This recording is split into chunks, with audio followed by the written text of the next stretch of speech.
Sanibonani wey'ngane zakwethu, ngibingelele ebusuku nje. Hheyi, ngicabanga ukuthi abantu abanawo u-social media sebey'bonile lezi ndaba lezi bathi Igwadaro, Igwadaro ya. Ngabona khona engahluleka ukulibisa bathi Igwadaro.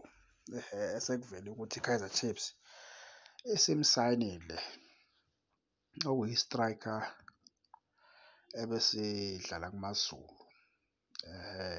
Besidlala kumaZulu. Eish, ngeke ngithi umfana uyabheda noma ngithi ingwenya iyabheda, kodwa mina ngigcina ukuyibona sidlala nayo ngoba phela amagemu awamaZulu akusiwo amagemu esiwabukabukayo mina njengami ngiwabuke. Kodwa ngikhumbula ngenkathi sidlala nayo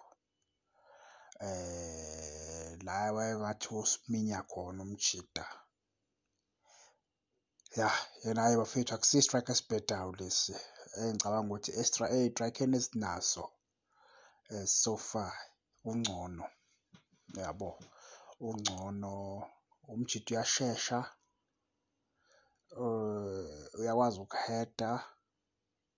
So nje so far hhayi mina la angimblame kakhulu umjida lona mina, yabo, ngoba sithola kanti i-Kaizer Chiefs kwathi ishayile i-signature yakhe. Cha mina nje ngiyancoma lana,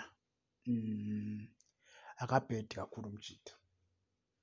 Umjida nje umnandi, ya umnandi. Into esingamele siyithole isaplaya kuphela, ukuthi athole isaplaya, ya emva kwalokho-ke cha, ngeke kube kubi kakhulu bafethu. Mina la ngiyathemba la, ngambona mina sidlala naye cishe siminya, sasiyiwina futhi lokho wathi sayiwina ngo-3-0 half time. La abuya khona kwaba u-3-2, oh ya, ngicabanga ngo-3-2 or 3-1 angisakhumbuli kodwa nje lapho la angena khona ngempela washisa wathi yasiminya siminya siminya siminya kwala-ke. Kodwa nje hhayi yena umfana hhayi cha, akekho mubi kakhulu Majida, ya Igwadaro. Hhayi kodwa sesiyobona-ke bafana ukuthi-ke